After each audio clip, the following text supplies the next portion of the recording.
Ara, nak, Alana sesungguhkan sambil menatap Mark yang masih pingsan.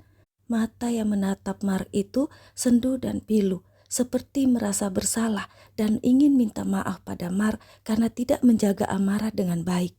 3, 2, 1. Mata empat sahabat itu pun memerah, menahan tangis. Selama ini mereka tetap berharap Alana dan Mark bisa bersatu karena ada amarah. Bagaimana jadinya andai amarah tidak selamat? Ara. Alana kembali menatap Mark dan hanya bisa mendesah. Pemandangan itu memilukan hati Dio. Ara, anakku itu kuat dan tangguh, dia pasti selamat. Kata Dio pelan mencoba menghibur Alana, padahal hatinya pun pilu dan agak ragu. Bagaimana anak itu bisa selamat? Bom yang pertama telah meluluhlantahkan rumah Andre dan bom kedua yang meledak lebih dahsyat dari bom yang pertama. Empat sahabat itu sama-sama ragu dan tak yakin. Mencoba menghibur Alana sama saja memberi harapan palsu. Di suasana yang mencekam itu, tiba-tiba terdengar derit pelan suara pintu dibuka dan langkah kaki. Mereka semua refleks menoleh, saling pandang dan diam, tegang. Siapa lagi orang yang tahu ruang bawah tanah ini dan datang ke sini? Itu tanda tanya di pikiran mereka. Ruang bawah tanah ini, siapa saja yang tahu? Tanya Clay pelan pada Alana.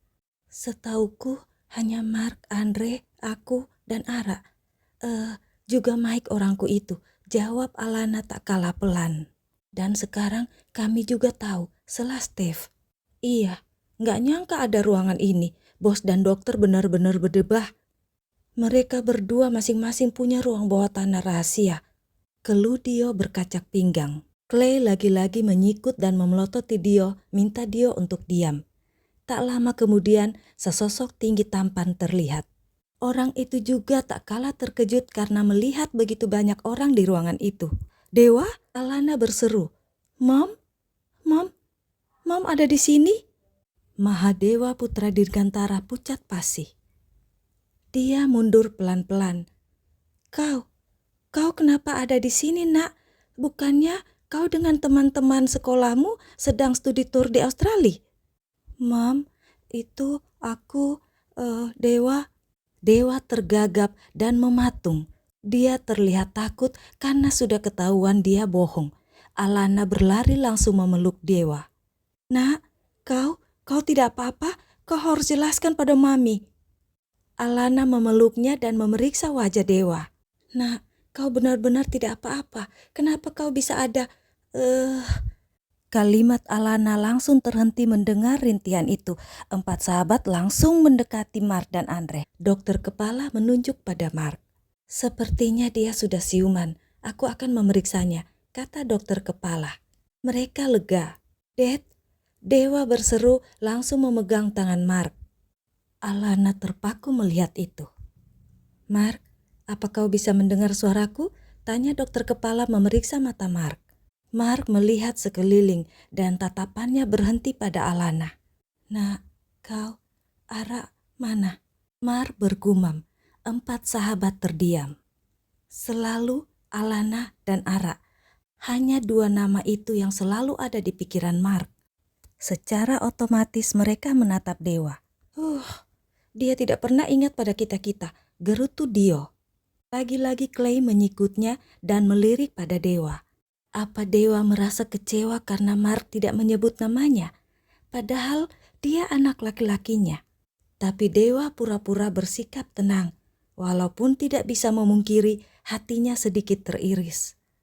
Kita harus segera membawa mereka berdua ke rumah sakit di ruang khusus dan seperti biasa harus diam-diam, tak boleh ada yang tahu. Izin operasional rumah sakitku bisa terancam bila ada yang tahu, apalagi bila bocor keluar, kata dokter kepala lalu membereskan alat-alatnya. Empat sahabat langsung bersiap untuk mengangkat tubuh Mark dan Andre. Satu orang harus mengawasi rumah di atas supaya Tante Mika tidak melihat kita, kata Di menatap Dewa. berharap Dewa yang melakukan perintahnya. Kita lewat belakang, terlalu terbuka kalau lewat rumah putih, kata Alana membuat 4 sahabat bingung. Lewat belakang? Di mana? Tembus mana? Jauh? Ingat, kita harus membopong 2 raksasa ini, cerocos Dio melotot. Tiba-tiba Dewa langsung berlari ke salah satu ruangan dan keluar dari ruangan itu membawa sebuah troli besar. Oh iya, pakai itu saja. Aku lupa ada troli di sini, kata Alana.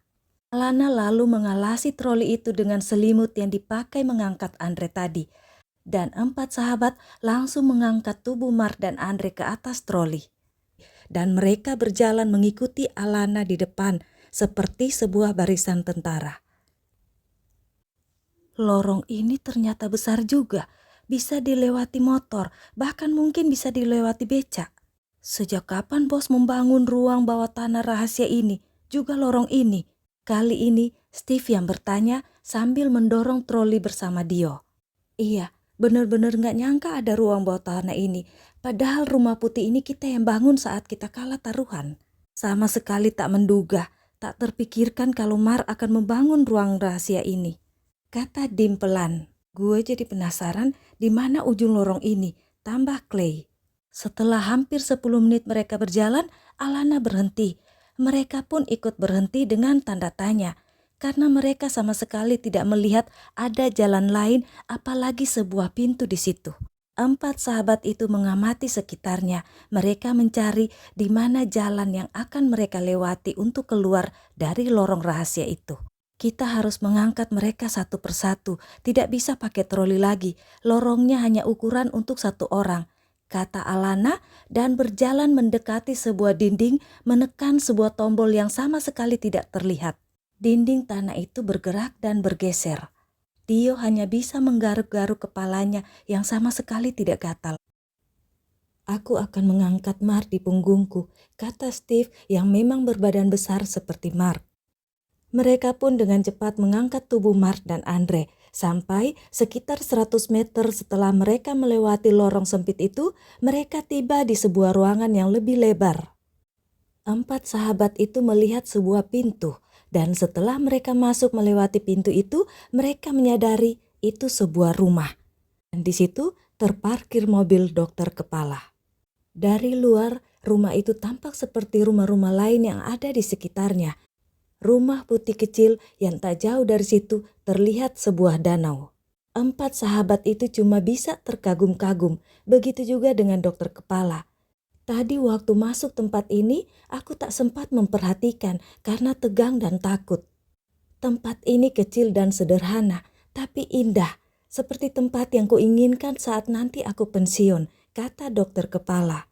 Tanpa membuang waktu, mereka pun memindahkan Mark dan Andre ke dalam mobil. Hanya Dim yang memperhatikan kalau sejak dari dalam Mark terus menggenggam tangan Alana. Tak ada yang menyadarinya, begitu pula dengan Alana. Dim menarik napas terharu sekaligus hatinya merasa perih. Dia sangat tahu kenapa Mark dan Alana tidak bersatu. Semoga mereka bisa bersatu bersama anak-anak mereka. Semoga tidak ada lagi masalah yang selalu memisahkan mereka. Gumam Dim berdoa dalam hati dengan tulus. Matanya memerah ingin menangis. Aku dan Clay akan mencari info dan bertemu dengan orang-orang Clay di lapangan. Kau Steve, kembalilah ke Dirgantara Company. Siapa tahu di sana ada informasi baru. Dan kau Dio, kau harus menunggu di sini bersama Alana dan Dewa. Kita harus tetap komunikasi, tetap kabari kami, kata Dim setelah mereka tiba di ruang khusus rumah sakit. Di Dirgantara Company ada Ana si sekretaris di sana. Dia orangku, dia selalu memberi info padaku. Jadi aku akan ikut bersama kalian, kata Steve. Aku juga, aku ikut dengan kalian. Kurasa bos dan Alima aman di sini. Aku ingin mencari arah anakku, kata Dio. Om, apa ada ruangan yang bisa aku pakai supaya laptopku bisa tersambung ke server? Dewa bertanya pelan-pelan sambil melirik Alana. Kau di sini saja nak, temani mami, tahan Alana. Mom, Dewa ingin mengakses ke laptop Kak Ara. Itu hanya kami berempat yang tahu, Mom, kata Dewa memohon. Berempat? Dim menyela dengan cepat. "Berempat. Kau, Ara, dan dua lagi siapa?" tanya Dio antusias. Alana tersadar dan buru-buru menyuruh Dewa pergi. "Kau ikutlah dengan Om Steve, dia akan membantumu, nak." "Steve, tolong ya." Alana menatap Steve sekaligus mengalihkan perhatian empat sahabat Mar itu dari pertanyaan mereka. Steve mengangguk lalu mengajak Dewa pergi. Padahal Dewa ingin kembali ke Rumah Putih. Dewa sangat tahu ruangan dan perlengkapan yang dibutuhkan ada di Rumah Putih. Ada di ruangan khusus ruang kontrol CCTV. Tapi Dewa takut mengatakan hal itu, sekalipun itu pada om-om sahabat dedinya. Karena Dewa sangat ingat itu pesan dari dedinya, Mark. Orang lain tidak boleh mengetahui ruang kontrol itu. Dewa tadi sementara mengerjakan tugas sekolahnya saat mendapat kode biru yang dikirim dari adiknya. Dia membaca email itu dan berkomunikasi dengan adiknya yang sekaligus juga terhubung dengan kakaknya Amara. Tapi komunikasi dan koneksi mereka jadi terputus saat ledakan bom. Itu sebabnya Dewa buru-buru ke ruang bawah tanah. Tapi Dewa tak menyangka di ruang bawah tanah itu sudah ada maminya dan teman-teman dedinya. Karena terkejut dan takut, dia jadi batal ke ruangan khusus yang sudah disiapkan oleh dedinya Mark di ruang bawah tanah itu. Hanya Mark dan Dewa yang tahu kalau Mark membuatkan ruangan khusus untuknya. Tapi tentu saja Dewa memberitahukan pada kakak dan adik-adiknya. Dia dan adik-adiknya adalah pasukan khusus dari kakaknya Amara. Pasukan khusus untuk menjaga mami mereka, Alana, dan untuk saling menjaga di antara mereka sendiri. Dia dan kakaknya Amara juga bertekad untuk menjaga dedi mereka, Mark. Tapi mereka berdua tidak bisa mengatakan hal itu pada adik-adiknya karena adik-adiknya itu sama sekali belum tahu kalau ayah mereka adalah Mark putra Dirgantara. Di rumah sakit, Alana membersihkan tubuh Mark dan mengganti bajunya dengan baju pasien. Begitu juga dengan Andre. "Kenapa Mark belum bangun, Dok? Bukannya tadi dia sudah siuman?" tanya Alana pada dokter kepala. "Aku memberikan sedikit obat tidur pada infusnya tadi supaya dia bisa lebih beristirahat dan oksigen di tubuhnya lebih memadai. Kalau dia terbangun dan memaksa bicara apalagi berjalan, itu akan berbahaya untuk tubuhnya. Jadi sebaiknya kita menunggu sedikit waktu lagi," jawab dokter kepala ingin menenangkan Alana. Tapi mimik wajah dokter kepala justru terlihat agak cemas. "Ada apa, Dok? Ada masalah?" tanya Alana. Andre belum siuman. Ini sudah melewati batas waktu normal seseorang pingsan. Kalau lebih lama lagi, takutnya dia koma." "Tapi di layar monitor tidak terlihat gejala itu," kata dokter kepala pelan. Dokter kepala dan Alana sama sekali tidak menyadari kalau sebenarnya Andre sudah bisa mendengar percakapan mereka. Tapi dia seorang dokter, jadi dia sangat tahu kalau situasi tubuhnya sekarang tidak baik-baik saja. Kalau dia memaksa bangun dalam keadaan kekurangan oksigen, kekurangan udara di otak dan tubuhnya, itu akan sangat berbahaya, seperti kata dokter kepala pada Alana tadi. Tapi Andre tidak bisa menahan dirinya untuk berusaha mengingat siapa penolongnya. Betulkah Amara yang menolongnya? Apa Amara ada di Indonesia? Atau dia hanya berhalusinasi? Kalau Amara yang menolongnya, kenapa Amara tak ada di sini? Tanya Andre dalam hati. Andre ingin bersuara, tapi dia buru-buru memejamkan matanya kembali karena dia mendengar suara dokter kepala. "Sambil menunggu mereka berdua siuman, sebaiknya kita beristirahat juga. Tenaga kita sudah sangat terkuras saat kita mengangkat Andre tadi, apalagi saat kita berlari tergesa-gesa di lorong saat bom meledak lagi. Kau saja lelah dan pucat, apalagi aku yang sudah tua ini," kata dokter kepala. Andre sangat terkejut mendengar perkataan dokter kepala itu. Bom meledak lagi? Apa ada bom lain yang meledak lagi?